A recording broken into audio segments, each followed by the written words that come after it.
ya sebagai moderator untuk acara kita malam ini. Terima kasih untuk yang sudah hadir, terutama untuk Pak Beni ya di sini. Lalu untuk nanti narasumber kita ada Pak Kori dari Coach Shop, lalu ada Ibu Anita. Ibu Anita gimana? Sehat Bu? Terus ada Pak Arman, ada Mbak Sisil, ada Pak Daniel, ada Mas Reza, ada Mbak Nadifa, ada Mbak Nadia, ada Pak Ridwan, ada Mbak Rina, ada Pak Rupi, ada Bu Santi. Selamat malam Pak Wahyu, ada Bu Wulan, Pak Yusuf, dan Pak Fardan. Untuk teman-teman semua hari ini gimana? Masih tetap semangat kan ya? Masih dong Mbak Dayu. Harus semangat Alhamdulillah. terus. Untuk penjualan hari ini gimana Mas? Lancar? Alhamdulillah juga. Alhamdulillah. Jadi makin semangat kan nih. Alhamdulillah semangat ya. Pak Beni gimana Pak? Kemarin kita baru ketemu ya Pak ya. Luar biasa. Alhamdulillah luar biasa. Kemarin dari Semarang benar-benar tim sales Semarang baik Yukart maupun Foodshop luar biasa Semarang. Alhamdulillah luar biasa ya Pak ya. Perjalanan kemarin gimana Pak? Lancar dari Semarang ke Jakarta Pak? Alhamdulillah lancar Mbak. Alhamdulillah lancar. Nyampe jam berapa itu Pak kemarin? Jam 1. Wah jam 1 pagi ya Pak ya. Terus paginya langsung aktivitas lagi. Semangat sekali Pak Beni. Oke. Baik. Kalau Pak Kori gimana Pak? Sehat Pak? Alhamdulillah sehat Mbak Dayu. Alhamdulillah sehat ya Pak ya. Baik, ini mungkin mengawali untuk sambil menunggu jam 7.15 ya. Untuk sharing session kali ini, tema kita kebetulan ini untuk sukses menjual dengan mengenal tipe kepribadian customer ya Pak ya. Nanti mudah-mudahan teman-teman tetap semangat untuk materi kita hari ini. Karena ini materinya menarik banget karena mengenai kepribadian customer dan gimana cara kita supaya sukses menjual seperti itu.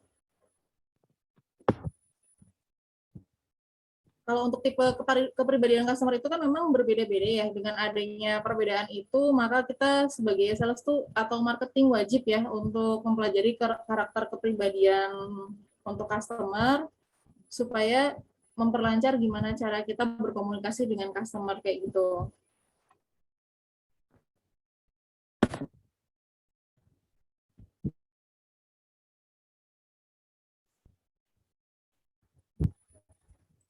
Ya, mungkin sambil menunggu sampai jam 7.15 atau sudah jam 7.15 ya.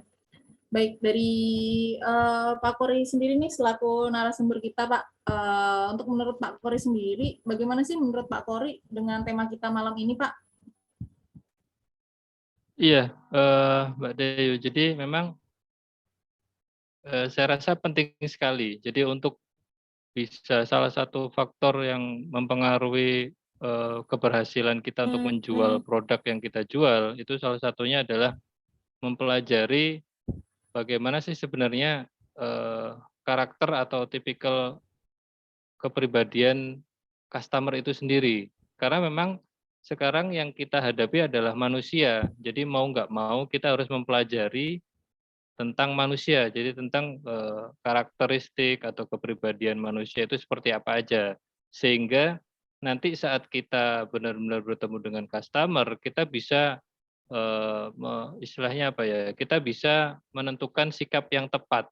Bagaimana seharusnya kita menghadapi customer tersebut. Sebenarnya itu poin paling penting. Kenapa kita perlu untuk mempelajari tipe kepribadian manusia. Jadi saat ketemu customer itu benar-benar pas. Kayak contoh misalkan salah satu contoh mungkin pengalaman Mbak Dayu juga sebagai sales pasti pernah dong ketemu customer yang datang-datang tiba-tiba marah dengan nada tinggi, nah kayak gitu, atau langsung to the point, langsung tanya harga dan segala macam. Itu sebenarnya bisa kita klasifikasikan. Jadi menurut beberapa tipe kepribadian itu sebenarnya dibagi menjadi 4 secara umum ya. Jadi ada sanguinis, ada juga kemudian ada melankolis, ada koleris, dan juga plekmatis. Nah, masing-masing dari kepribadian itu punya ciri khas masing-masing. Semuanya ada kelemahan dan kelebihannya, dan semuanya bisa kita pelajari. Kalau misalkan kita mengetahui hal ini, kita akan bisa lebih tepat nih untuk nanti bisa sikap kita seperti apa untuk menghadapi customer tersebut. Kira-kira seperti itu Mbak Dayu gambarannya. Ya, baik Pak Puri. Jadi memang karena yang kita hadapin manusia, otomatis juga karakternya beda-beda. Nah, disinilah pentingnya kita mengambil sikap supaya bisa pas untuk menghadapi mereka, begitu ya Pak, yang mungkin maksudnya. Betul. Betul ya. Kalau dari menurut Pak Beni sendiri nih Pak ya, kalau menurut Pak Beni, pengalaman Pak Beni ini sebenarnya pentingnya apa sih Pak untuk mempelajari karakter dari customer ini untuk korelasinya ke penyuksesan penjualan kita Pak? Oke, selamat malam teman-teman. Pertanyaannya cukup menarik dari Mbak Dayu. Jadi gini, rekan-rekan terutama rekan-rekan frontliner bukan hanya sales secara khusus dan seluruh kita semua beberapa bawaan karakter. Jadi ada orang itu terlahir bayi pun yang belum berinteraksi sebenarnya dia sudah punya karakter bawaan. Jadi kita lihat ada bayi yang punya perilaku khusus kayak gitu ya. Dan itu memang sudah bawaan gitu ya. Jadi ada karakter itu memang bawaan. Nah, ada juga karakter yang dibentuk. Karakter yang dibentuk artinya dari pengaruh-pengaruh lingkungan, baik itu keluarga maupun lingkungan pertemanan dan lain sebagainya. Nah, apa hubungannya? Kenapa kita penting untuk belajar atau memahami ketika kita punya karakter tertentu dan kita berinteraksi dengan karakter yang mungkin berbeda, kadang-kadang biasanya manusia suka melihat sesuatu dari sudut pandang dia. Misalnya contoh, saya seorang sanguin. Saya anggap semua orang berarti sama dengan saya. Kalau ketika saya berhubungan dengan orang lain yang ketika saya orangnya talkatif, suka ngomong, dan berhubungan dengan orang lain yang sebenarnya itu nggak terlalu suka dengan terlalu orang banyak ngomong, dianggap bahwa itu omongan kosong dan lain sebagainya. Artinya saya anggap bahwa orang tuh kok nggak memahamin saya sih, saya kan lagi pengen ngomong sama dia, kenapa dia nggak pengen ngomong gitu loh. Nah, tapi kalau kita sudah memahami karakter yang ada, kita akan dengan mudah punya sense, punya semacam sinyal bahwa ini aku berhubungan dengan orang melankolik loh, atau aku berhubungan dengan orang koleris loh. Oleh karena itu saya harus bisa ngerem, mengadjust apa yang lawan bicara saya atau apa teman saya agar tidak terjadi hal-hal yang salah paham gitu. Jadi, nah dalam sales tentunya ketika kita sama-sama memahami itu akan lebih mudah ke arah pendekatan. Jadi penting banget bagi seorang sales di dalam hal memahami karakter. Dari situlah kita akan lebih mudah dalam proses penjualan. Mungkin bahkan customer pun akan merasa lebih akrab dan lebih merasa intens dengan kita karena kita dianggap dia memahami banget apa yang dia inginkan. Itu tujuannya kenapa kita mesti why we must learn attitude karakter attitude. Baik siapa. Jadi justru pentingnya karena kita kan juga mungkin belum tentu sama ya dengan customer kita. Kadang kita tuh suka lupa terus menganggap customer kita tuh sama kayak kita. Sedangkan mungkin berbeda. Nah, itulah harus kita pinter-pinter memahami customer supaya customer juga bisa nangkep apa yang kita maksudkan dan mereka merasa nyaman dengan kita, begitu ya Pak Beni ya? Iya, betul. Baik, tadi kan Pak Kori ini sempat membahas ya Pak ya, untuk ada tipe-tipe kepribadian. Pak Beni juga sempat membahas untuk kepribadian Pak Beni sendiri, tipe sanguinis, plekmatis, koleris ya, sama melankolis nih Pak. Nah, misalkan nih Pak, kalau untuk kepribadian sanguinis ini sendiri, kalau menurut Pak Kori ya, kepribadian sanguinis ini sendiri seperti apa ya Pak? Mungkin boleh dijelaskan terlebih dahulu Pak Kori. Iya, Mbak Dayu. Jadi sebenarnya kan ada 4 tadi yang saya sudah disebutkan Mbak Dayu juga. Mungkin untuk kita akan coba membedah lebih dalam, lebih detail lagi seperti apa sih masing-masing kepribadian itu. Cuma ini karena keterbatasan waktu juga mungkin bisa nanti semaksimal mungkin ada beberapa karakter yang bisa kita bedah. Ini nanti kita coba bedah ya. Saya sebenarnya sudah ada share apa namanya? Saya bisa share screen nggak ya ini? Sebentar. Halo, hostnya mungkin Halo, bisa Pak? bisa Saya ya? jadikan host ya Pak Kori ya. Iya. Bentar.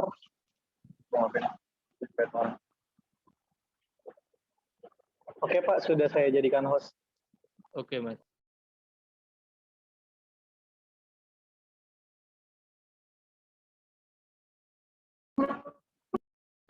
Oke, jadi sebenarnya kalau kita tadi apa namanya coba membahas, kita bahas dulu yang sanguinis. Sebenarnya sanguinis ini kalau kita bilang apa ya, kata persamaan katanya dia adalah si famous atau apa ya, seorang yang sangat terkenal nih.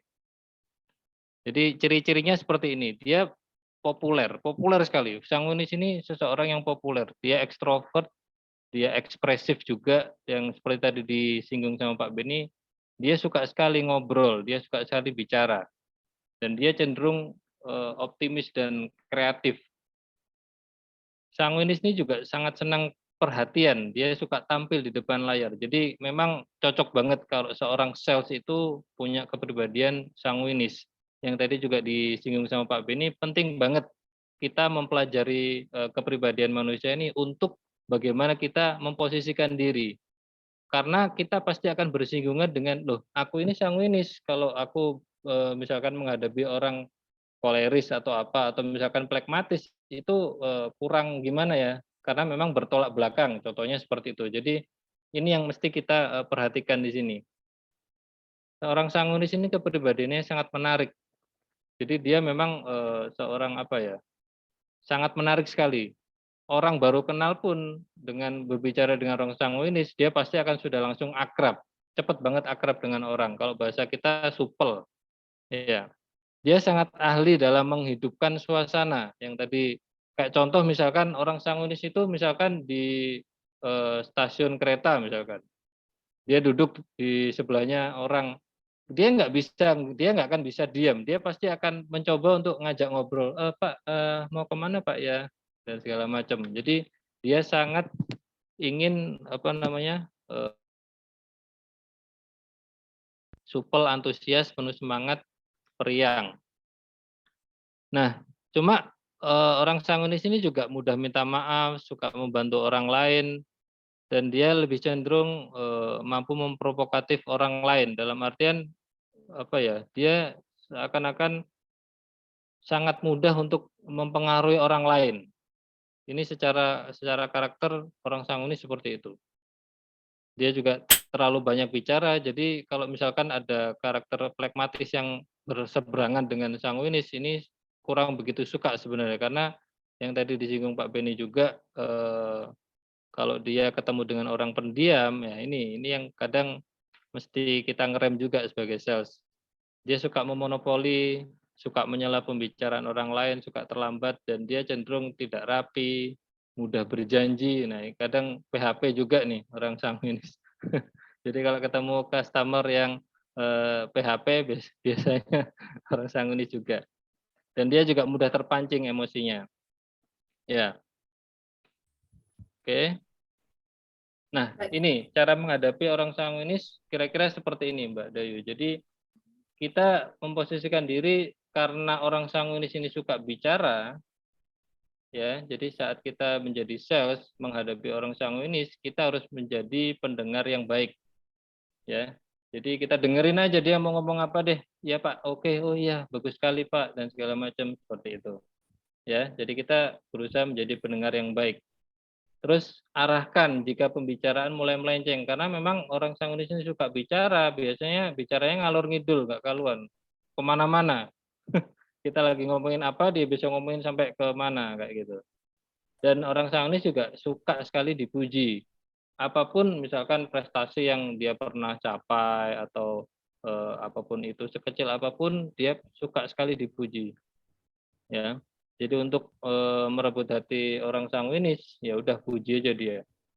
Ya. Terus tawarkan kemudahan bagi dia, karena orang sanguinis orangnya pengen deh dimudahkan.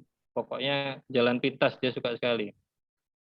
Terus orang sanguinis juga suka sekali kejutan. Jadi biasanya kalau ada apa ya, gift atau free apapun itu efektif banget untuk membuat orang sanguinis ini loyal kepada Anda.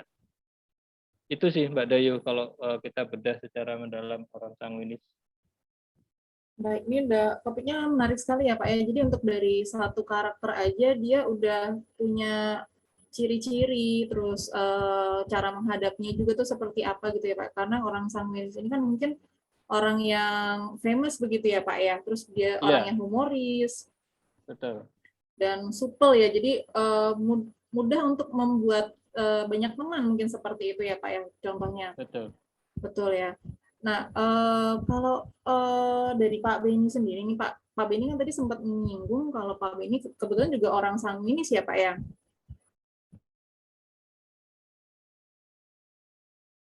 100% murni sebuah karakter, biasanya kombinasi, Mbak. Jadi Kombinasi, mungkin seperti saya dominasi hampir imbang antara sanguinis dengan koleris. Jadi biasanya ada combine atau kombinasi. Nah, hampir semua orang itu punya kombinasi seperti itu. Baik, jadi nggak pure sanguinis saja, tapi karena memang ada tadi seperti yang Pak Beni infokan, ada karakter bawaan, ada karakter pembentuk begitu. Betul. Ya Pak ya. Biasanya salah satu itu dia terbawa dari karakter bawaan lahir. Nah, setelah itu terbentuk dari binaan atau lingkungan sekitar. Misal, saya terlahir sebagai melankolis, tetapi orang tua saya adalah seorang militer. Sehingga saya dilatih untuk selalu tegas, disiplin, istilahnya itu berani dan lain sebagainya, sehingga akhirnya ada mix kombinasi antara bawaan dan lingkungan di situ. Makanya tidak ada orang yang murni banget. Biasanya ada salah satu yang dominan, ada salah satu yang secondary atau karakter bawaan kedua, gitu. Karakter kedua maksudnya, karakter dominan kedua. Yang tidak terlalu dominan begitu mungkin maksudnya ya Pak ya.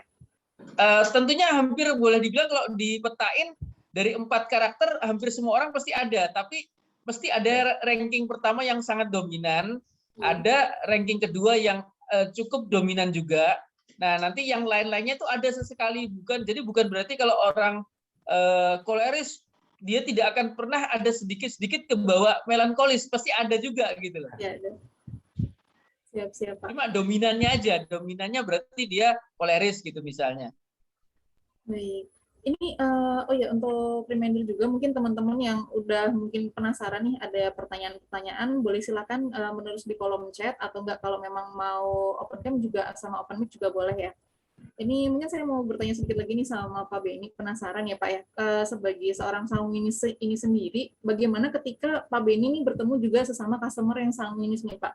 Gimana sih tips Bapak supaya dari yang sama-sama nih, mungkin kan tadi kan dibilang kalau misalkan sanguinis ini kan ketika bertemu customer tuh mungkin kita harus lebih banyak mendengarkan.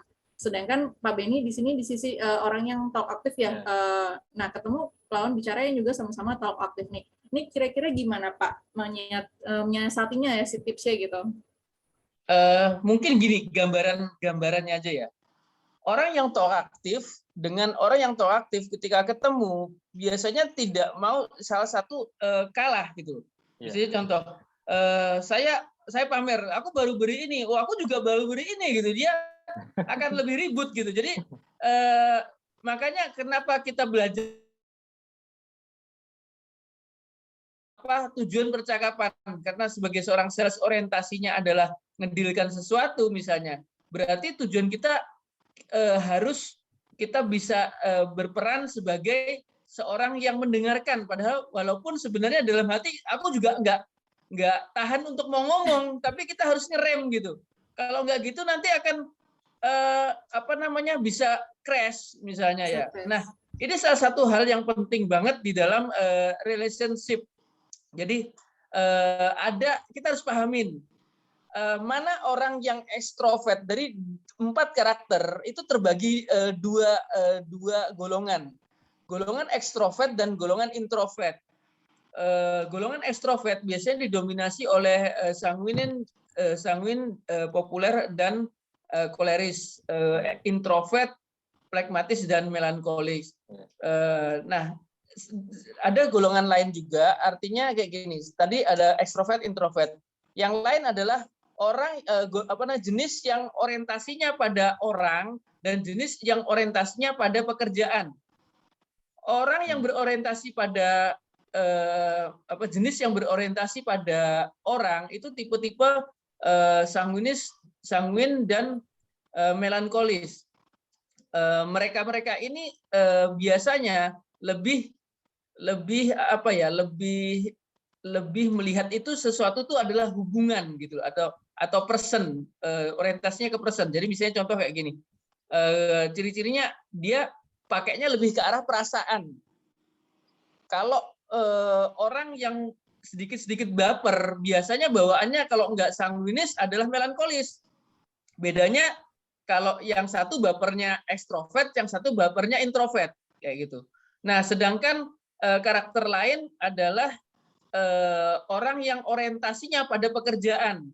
Orang-orang yang berorientasi pada pekerjaan atau tugas ini masuk golongan biasanya itu jenis koleris dan plekmatis. Nah, ada kesamaan orang yang berorientasi pada emosi, melankolis dan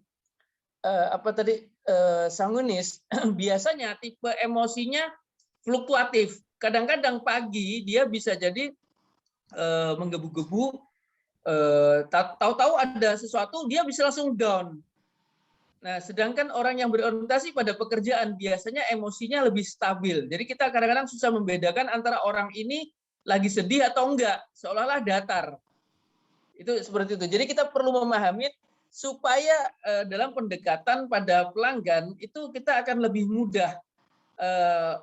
Orang kayak gini, berarti kalau saya melihat orang tipe di depan saya seperti ini, berarti kira-kira karakternya ini gitu. Jadi ada sinyal-sinyal yang kita bisa tangkap sehingga di dalam pendekatan kita akan lebih mudah memberikan semacam beradaptasi dengan lawan bicara kita atau. Jadi di sini kita menangkap sinyal-sinyal terlebih dahulu ya Pak ya, supaya kita juga bisa kapan tahu harus ngerem, kapan tahu harus kita berbicara, seperti itu ya Pak ya. Iya, betul. Baik, ini sudah mulai ada pertanyaan-pertanyaan nih. Mungkin saya bacakan dulu satu persatu ya. Dari Mas Reza ya. Nih. Mungkin buat Pak Kori dulu boleh bantu jawab nih Pak. Di sini Mas Reza tanya, apakah karakter terbaik seorang sales yang mendominasi karakter sanguinis? Iya. Gimana Pak? Oke, jadi gini. Tadi juga Pak Beni sudah sampaikan, sebenarnya setiap orang itu tidak murni ada satu karakter kepribadian ya, misalkan sanguinis saja. Jadi pasti ada kombinasi, dan juga bahkan keempat-empatnya harusnya semua orang itu punya, tinggal dominasi yang mana.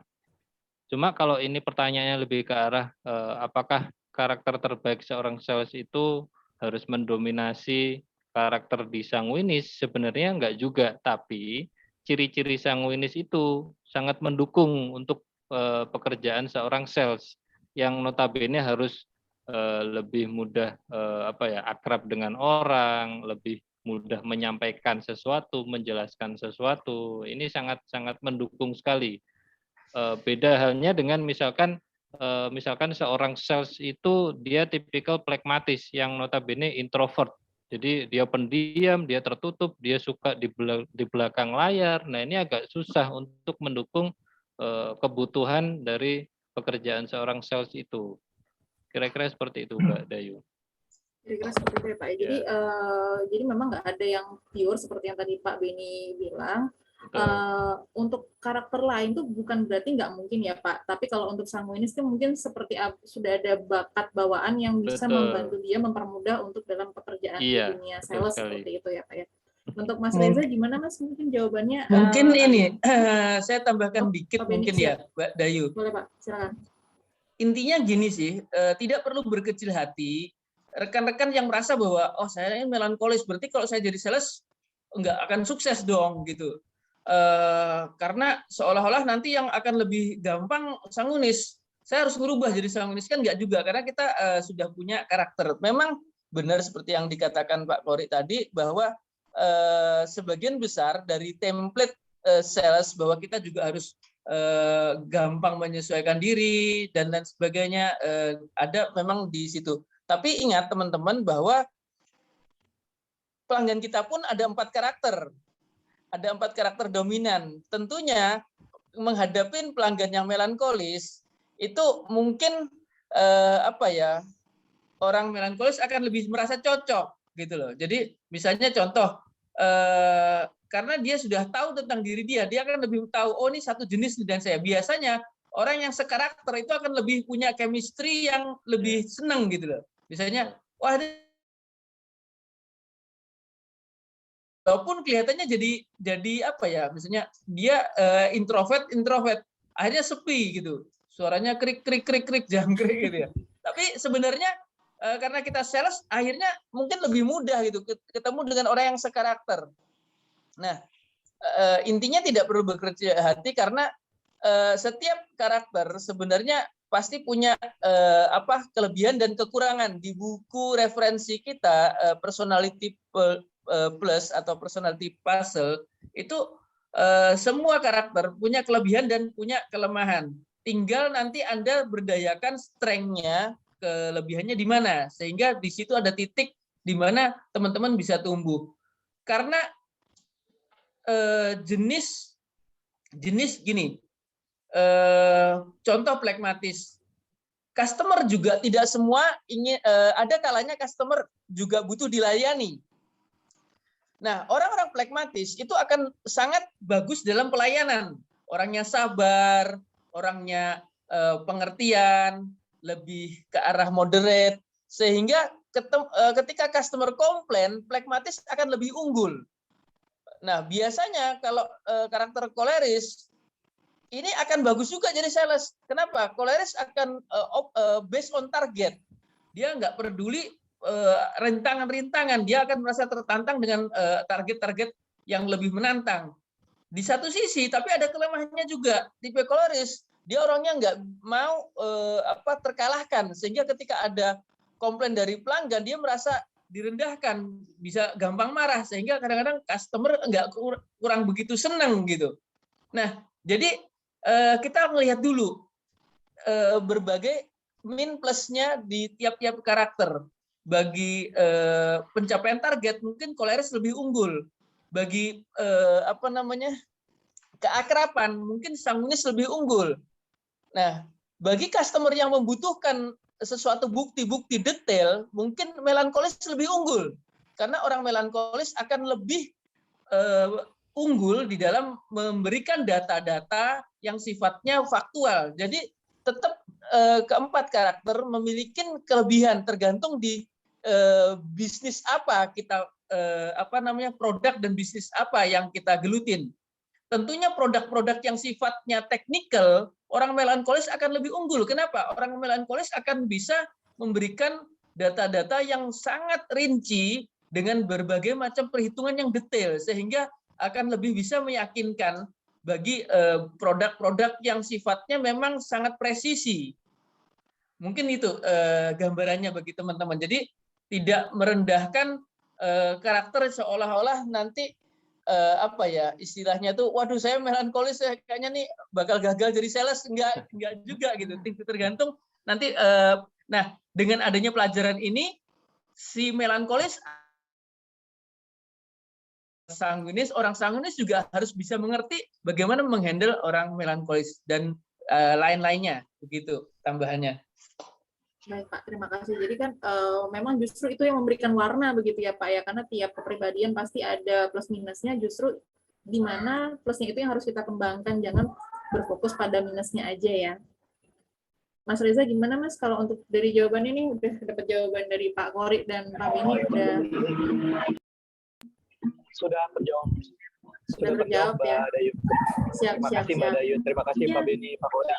Terima kasih Mas Reza untuk pertanyaannya. Di sini ada Bu Zara ya, mungkin bisa dibantu dijawab juga Pak Beni nih. Bu Zara nanya, apakah karakter bawaan itu bisa dirubah Pak? Misalnya saya ingin memiliki karakter pragmatis mix dengan sanguini seperti itu. Oke, langsung aja karena apa namanya waktu kita efisien, kita langsung jawaban saya singkat. Artinya kita sebaiknya jadilah jati diri kita. Jadi gitu. Sebaik-baiknya kita adalah inilah it's myself. Jadi kalau kita memang terlahir sebagai seorang misalnya contoh saya bawaan lahir adalah melankolis, ya banggalah dengan karakter itu. Tapi yang lebih bagus di dunia sales kita harus belajar untuk berperan. Nah ini ada bawaan lahir itu adalah identitas. Saya terlahir sebagai orang yang misalnya ekspresif, ekstrovert dan lain sebagainya. Tapi karena dengan konsekuensi pekerjaan saya juga harus berperan bisa menjadi seorang yang lebih detail, seorang yang lebih pakai logika dan lain sebagainya sehingga karena apa? Ini tuntutan pekerjaan. Jadi antara peran dan identitas kita harus bisa memberikan sesuatu kayak semacam bukan bunglon ya, kayak ganti firmware. Oh ini ganti template. Saya berhadapan dengan orang koleris. Oke, ganti template. Koleris butuhnya adalah seperti ini. Oke, kita ganti template. Akhirnya kita bisa mengadjust. Jadi intinya jadilah seperti air. Air itu tidak terkalahkan sebenarnya. Kenapa? Air dimasukkan ke dalam botol, dia akan menyesuaikan dengan bentuk botol. Jadi dia menempatkan ruang dimanapun dia tidak akan bermasalah. Coba kalau kita masukkan sendok ke dalam botol, mungkin akan susah. Nah, dengan lebih memudahkan kita memahami karakter orang lain, ini akan dengan mudah. Jadi tetaplah jadi diri Anda, tapi punyalah kemampuan memahami dan beradaptasi dengan lingkungan Anda yang berbeda karakter. Mungkin itu, makanya kita belajar ini. Jadi nggak harus memaksakan menjadi karakter lain ya Pak ya, yang penting kita bisa menyesuaikan aja. Bu Zara, bagaimana Ibu untuk dari jawaban Pak Beni Bu? Iya, baik, terima kasih kita, namun dalam konsekuensi pekerjaan kita dituntut untuk bisa mengganti-ganti template kita gitu kan, harus bisa menjadi melankolis, pragmatis seperti itu. Nah, betul. Untuk ini sendiri apa namanya treatmentnya sendiri agar kita tuh bisa seperti itu tuh kayak gimana Pak Beni? Harus ketemu dengan banyak pelanggan kah atau ada treatment khusus agar kita bisa menjadi berganti-ganti kepribadian tersebut gitu? Iya, memang perlunya latihan sih. Kadang-kadang di awal-awal ketika kita belum terlalu memahami, kita akan agak susah mengenali. Tapi ketika kita tiap hari bertemu dengan orang, lama-lama kita dengan mudah. Begitu orang itu ngomong aja dengan body language-nya aja, kita sudah tahu. Bahkan maaf, kalau kita sudah jam terbang tinggi, melihat wajahnya orang dan ekspresinya dia senyum aja, kita sudah tahu nih, ini orang ini tipenya apa gitu. Itu jadi jam terbang gitu ya. Katakanlah kalau Bu Zara mungkin awal-awal ngupas bawang mungkin agak kena tangan, tapi ketika sudah terlalu sering, akhirnya kan bisa sambil ngobrol-ngobrol tanpa harus melihat bawangnya, ngupas bawang kan gitu. Jadi sama, ini perlu dilatih. Iya Pak Beni, jadi kita juga nggak bisa dengan sekali ketemu customer itu menebak, maksudnya dengan cepat ini customer ini tipenya melankolis hanya dengan sekali Iya, ketemu. pastinya harus sering jam terbang itu penting juga. Jadi kita harus belajar teori, tetap belajar teori seperti ini dan tetap praktek. Dengan praktek akhirnya kita akan dengan mudah terampil untuk mengenali, menginisialisasi karakter orang. Oke, siap Pak Beni, jelas banget. Makasih Pak Beni. Terima kasih Bu Zara untuk Yuk, pertanyaannya. makasih. Nah, ini ada Pak Wahyu bertanya, ini mungkin Pak Pori bisa bantu jawab ya Pak ya. Apakah yang menjadi indikator strategi pemasaran sanguinis yang digunakan bisa efektif? Mungkin di sini pertanyaannya indikator strategi pemasaran untuk sanguinis begitu ya, yang untuk efektif begitu. Gimana ya? Maksudnya saya Atau belum mungkin nangkep. Pak Wahyu boleh dibantu open mic Pak untuk dibantu dijelaskan untuk pertanyaannya. Ya, jadi di pertanyaan saya, apakah dengan strategi yang sanguinis itu bisa menjadi efektif? Misalkan kita ketemu orang tetap menggunakan dengan passion yang tetap seperti itu, misalkan lebih lebih friendly gitu. Apakah itu bisa efektif Pak? Apakah bisa, kan setiap kita melayani pelanggan atau konsumen itu dengan passion yang berbeda dan karakter yang berbeda. Apakah kita harus berganti-ganti tipikal kita untuk menghadapi konsumen? Apa harus tetap seperti sanguinis? Iya, oke, Pak Wahyu. Saya paham maksud dari pertanyaannya Pak Wahyu. Jadi gini, kalau mungkin saya boleh share juga topeng pertama kan tadi juga disampaikan sama Pak Beni, kita mesti bisa mengatur template topeng mana yang akan kita pakai nih saat ketemu dengan customer. Nah, pengalaman saya dulu waktu jadi sales itu selalu topeng pertama yang saya pakai, siapapun customer yang datang, selalu saya pakai sanguinis dulu.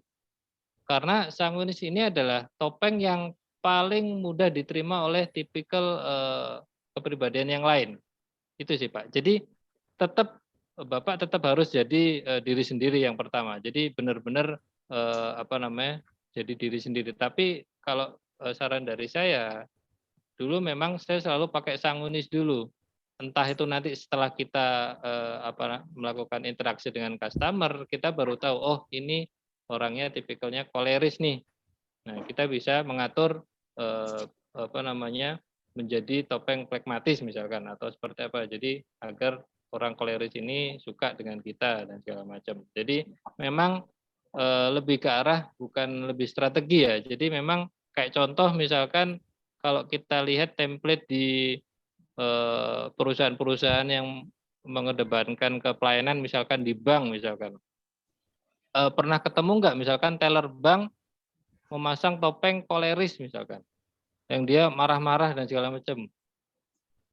Ya kan, pasti dia memasang topeng sanguinis dulu yang ramah, yang juga supel, yang pasti ngajak ngobrol customer-nya, nah kayak gitu. Jadi seperti itu Pak Wahyu. Bukan berarti strategi pemasaran sanguinis ini memang tepat untuk digunakan di semua kondisi, tapi memang kita harus melihat kondisinya dulu. Itu mungkin Pak Wahyu. Baik.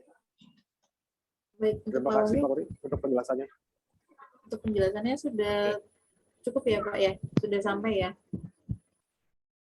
Baik, ini sudah sangat dimengerti karena di awal sudah dijelaskan oleh Pak Beni. Terima kasih. Ya. Siap. Ya, baik Pak Wahyu, terima kasih untuk pertanyaannya. Di sini ada pertanyaan lagi ya mungkin dari Mbak Cecil Somul ya. Ini pertanyaannya mungkin boleh dibantu dijawab Pak Beni Pak. Di sini Mbak Cecil bertanya bagaimana cara mengatur emosi agar tetap stabil. Mungkin emosi yang di sini bersangkutan dengan karakter kepribadian tadi ya, seperti yang Pak Beni katakan, untuk kayak karakter melankolis itu kan memang dia lebih mudah terbawa perasaan atau emosinya naik turun seperti itu. Nah, mungkin di sini pertanyaannya bagaimana cara mengatur emosinya itu agar tetap stabil, Pak? Oke, jadi gini, ada grafik emosi di dalam kepribadian. Nah, kita bahas dua, emosi fluktuatif dan emosi stabil. Orang-orang emosi fluktuatif didominasi oleh orang sanguin dan orang melankolis. Karena dia emosi itu pangkalnya perasaan.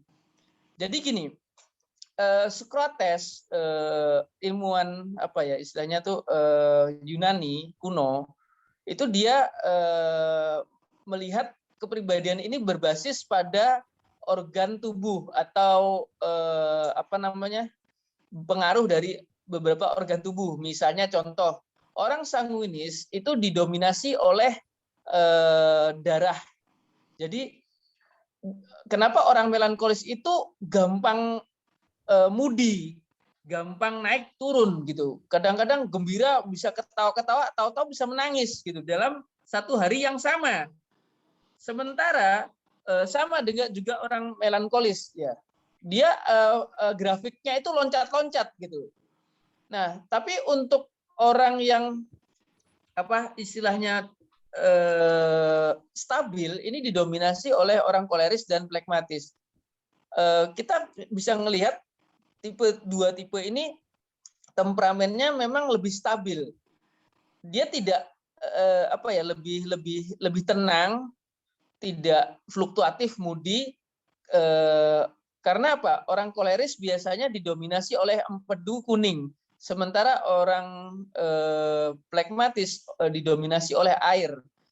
Nah, kenapa orang flekmatis biasanya lebih tenang? Karena dia didominasi oleh air, dan kadang-kadang kelemahannya flekmatis juga tipenya lamban gitu loh, lamban atau apa ya suka menunda, sehingga dari sini kita bisa melihat dari karakter-karakter ini kalau kita mau baca lebih lanjut di bukunya itu kita akan dengan mudah bisa mengenalin tipe emosi kita. Nah, hati-hati. Orang tipe datar ini biasanya tidak gampang naik turun, tapi dia akan apa ya istilahnya itu sekali dia down akan susah untuk meng-up-nya lagi. Demikian juga begitu kalau dia jadi tipe-tipe ini biasanya agak pendendam gitu ya. Tapi beda dengan tipe apa yang sifatnya tadi fluktuatif. Mungkin dia bisa marah, tapi habis itu karena ada sesuatu kejadian, dia dengan mudah dia bisa baikan lagi, habis itu seperti biasanya lagi gitu. Jadi mudah marah, tapi kadang-kadang dia langsung merasa bersalah banget sehingga apa ya istilahnya itu dia fine lagi. Nah ini begitu kurang lebih emosinya, yang satu itu fluktuasi, yang satunya itu datar, turun, datar, naik, datar kayak gitu. Kurang lebihnya kayak gitu. Jadi kalau untuk menjaganya sebenarnya sih kalau namanya bawaan, makanya orang Jawa bilang watak itu ya, itu kalau batuk artinya tuh kita agak susah kalau mengganti bawaan kita. Misalnya kita orangnya temperamen ya, moody ya. Memang agak susah, tapi bukan berarti nggak bisa di-manage. Jadi yang lebih tepat adalah how to manage emotion. How to manage. Jadi kalau ngerubah emosi, karena itu juga bawaan lahir dari organ-organ tadi gitu ya. Jadi seperti orang melankolik, pastinya dia dipengaruhi oleh empedu hitam, sehingga emosi dia cenderung murung, gampang sedih dan lain sebagainya. Jadi ini bawaan gitu loh. Tapi dengan memahami dan mempelajari, kita coba belajar memanage agar perasaan kita tidak lebih gampang termanage lah, intinya kayak gitu. Baik Pak, untuk manage-nya ini mungkin apakah harus dipendam gitu ya Pak ya, atau mungkin disalurkan ke hal lain Pak kira-kira untuk cara biar memanage emosi ini agar lebih stabil Pak? Mungkin ini ada hubungannya dengan tempo hari kita bahas EQ, kedewasaan emosi. Jadi agak berbeda sedikit sih bahasanya dengan kepribadian atau karakter. Tapi kalau mungkin kita buka lagi sesi yang lalu di emotional question, di situ ada cara-cara untuk memanage emosi gitu. Ada beberapa cara-cara untuk memanage emosi, misalnya apa namanya, untuk mencoba memahami dari sudut pandang orang lain dan lain sebagainya. Banyak itu di penjelasan kita di kuliah yang sebelumnya. Baik, jadi bisa dilihat nanti untuk di materi di SQ ya Pak ya, untuk emotional question ya Pak ya.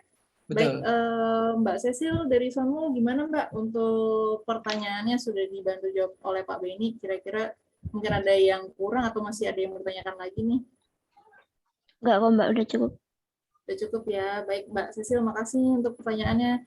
Nih, waktunya tinggal dikit lagi nih, mungkin masih cukup untuk satu pertanyaan lagi untuk khusus yang open mic ya.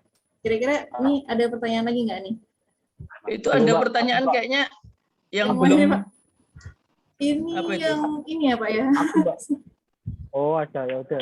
Enggak jadi, Mbak. Kalau masih ada. Coba sambil Pak. Ini pertanyaan Wis sinanonge tak mabar iki. dari Mas Fatfi ya ini. Ini kalau nggak waktu jadi sales pas di keluarga atau ke istri itu pakai topeng gitu juga nggak Pak? Mungkin mau dibantu Pak Kori atau Pak Beni nih untuk menjawab nih dari pertanyaan Mas Fatfi. Kalau ini apa? Kalau ini mangan. Tak bawa kumpul-kumpul bahas turnamen. Suaranya siapa ya? Mas Fatfi.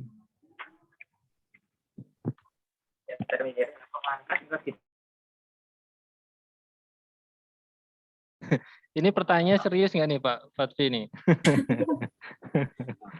Iya, jadi sebenarnya lebih ke arah gini ya, peruntukannya kita kembalikan ke masing-masing pribadi. Yang pasti untuk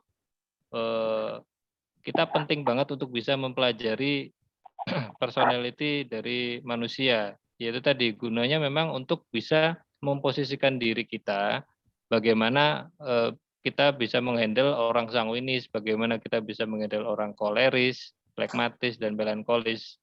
Ya, seperti tadi yang ditanyakan sama Bu Zara juga, caranya gimana? Ya, kita mesti berlatih untuk bisa memposisikan diri, untuk bisa memakai topeng yang mana nih, koleris sebagai flekmatis, kita berperan sebagai flekmatis seperti apa, dan kita bisa berperan sebagai tipikal-tipikal yang lain gitu loh.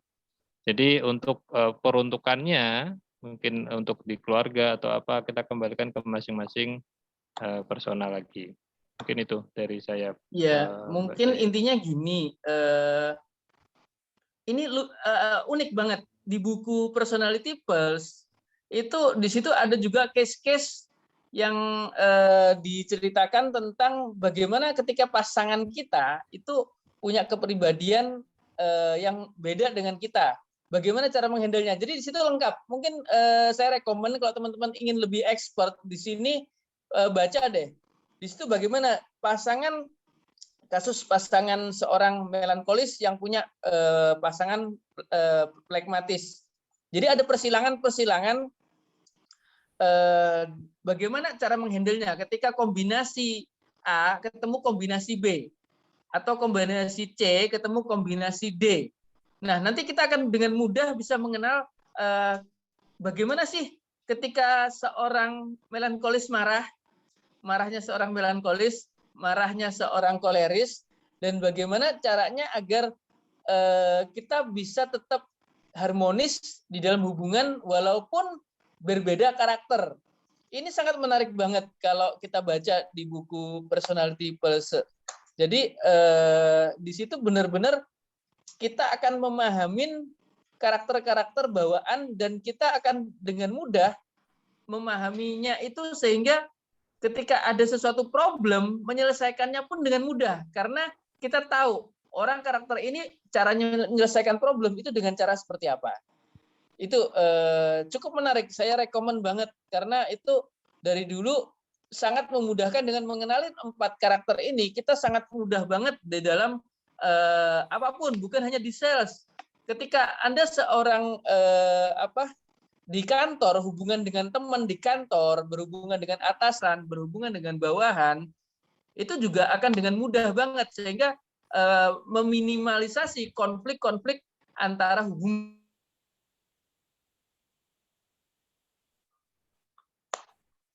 Baik, Pak Beni, Pak Kori. Ini kalau dari Mas Sofi gimana Mas untuk pertanyaan yang sudah dijawab oleh Pak Kori sama Pak Beni?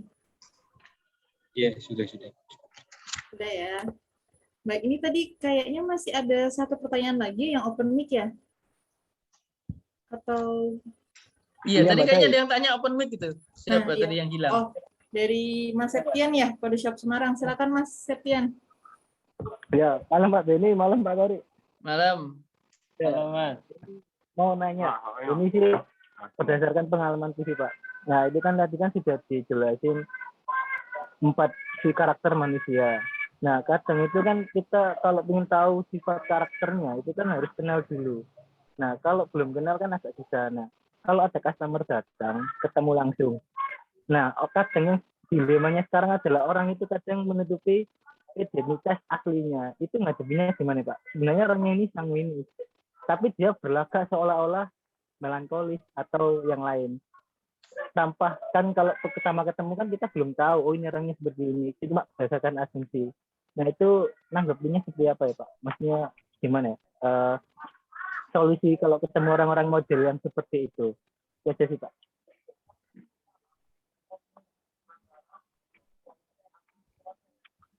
Ya, silakan Pak Beni, mungkin dari Mas Septian pertanyaannya. Iya, intinya gini sih. Keterampilan memahami orang lain ini juga tidak serta-merta instan. Kenapa? Karena ada juga faktor namanya itu kayak semacam ilmu intuisi. Jadi intuisi itu akan lebih peka. Kita akan lebih peka dan mudah menginisialisasi seseorang itu ketika kita sudah banyak juga ketemu kasus. Nah, bagi orang-orang yang tadi saya katakan jam terbangnya tinggi, mungkin walaupun orang itu sekilas itu kayaknya itu masih netral atau tidak tahu karakternya, tidak terlalu menjorok ke salah satu karakter, tapi dari body language, dari bagaimana dia matanya melihat sana sini, nah itu kita bisa melihat. Karena bayi pun itu udah kelihatan, bayi sanguinis itu gimana, dia nangisnya gimana, dia menarik perhatiannya gimana, bayi melankolis itu seperti apa gitu ya. Itu kelihatan banget di buku itu dijelaskan bagaimana sinyal-sinyal kita melihat body language orang, kedip matanya, intonasi bicaranya itu kelihatan. Kita bisa mengenalin dengan intonasi yang kalau saya ngomong walaupun mungkin kadang-kadang agak dipelan-pelankan, nanti kalau sudah netral lagi kembali ke asal lagi gitu. Jadi akan ketahuan. Jadi ada juga yang sudah berusaha, ayo kurang banter, tetap aja dia pelan. Nah ada beberapa yang body language yang memang bawaan itu kadang-kadang walaupun kita berperan itu akan dengan mudah dikenalin. Tapi memang butuh keterampilan, hampir sama dengan seorang sales mengenalin kode-kode orang itu hot prospect atau tidak, seperti namanya buying signal. Sama dengan seperti ini. Jadi ada karakter recognize, bagaimana mengenali orang dari sisi karakter. Gampang banget kok. Biasanya beberapa di situ dijelaskan dari kedip mata, dari tampilan dandannya pun kelihatan gitu loh.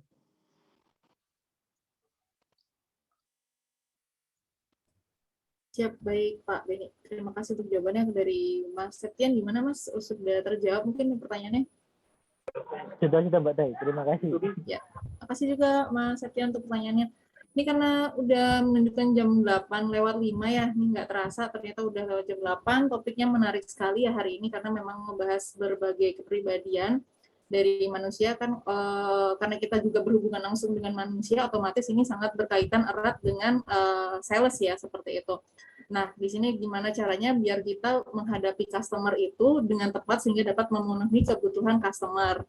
kayak gitu. Karena untuk bisa tahu karakter seseorang itu memang nggak mudah, apalagi untuk yang baru. Untuk orang yang sudah jam terbang tinggi, mungkin dia hanya dengan cara ketawanya, seperti tadi yang Pak Beni bilang, dari cara lirikannya mungkin udah langsung ketahuan ya, tapi justru itulah dari ini kita mulai harus banyak belajar supaya kita bisa menangani customer dengan tepat, begitu ya Pak Beni ya? Iya, saran saya karena ini sudah di penghujung sesi, kalau serius ingin lebih mudah untuk bisa beradaptasi dengan dengan lingkungan atau dengan itu bisa diterapkan bukan hanya di sales, di manajemen ketika seorang pemimpin bisa punya berbagai macam karakter, memimpin berbagai macam karakter anak buah, juga di rumah tangga. Anda bisa baca deh bukunya. Kalau perlu harusnya invest karena juga nggak mahal. Dari situ benar-benar itu nanti akan membawa, dengan mengenal itu akan membawa perubahan yang cukup signifikan di dalam relationship rekan-rekan gitu. Dalam berkehidupan begitu ya Pak ya, untuk bermasyarakat. Ya, itu ada dua, personality plus sama pengarangnya dengan personality puzzle. Dua-duanya kurang lebih sama. Di situ Anda bisa ada kuesioner untuk mungkin bisa seperti psikotes, nanti bisa dicoba. Nah, Anda terampil. Jadi seorang sales seperti seorang psikolog juga yang bisa konseling kepada customer gitu. Ya baik Pak, ini mungkin sebelum kita mengakhiri acaranya, kita adakan sesi foto dulu ya untuk absen sharing session malam ini. Silakan untuk hostnya mungkin. Oke, terima kasih Mbak Dayu, terima kasih rekan-rekan semua atas waktunya, dan terima kasih nih kepada para pemateri yang sudah menyempatkan dan membagikan ilmunya kepada kita semua. Bisa dibantu untuk jalankan kamera videonya untuk absensi. Oke, ini untuk halaman pertama terlebih dahulu. Boleh gaya, 1, 2, 3.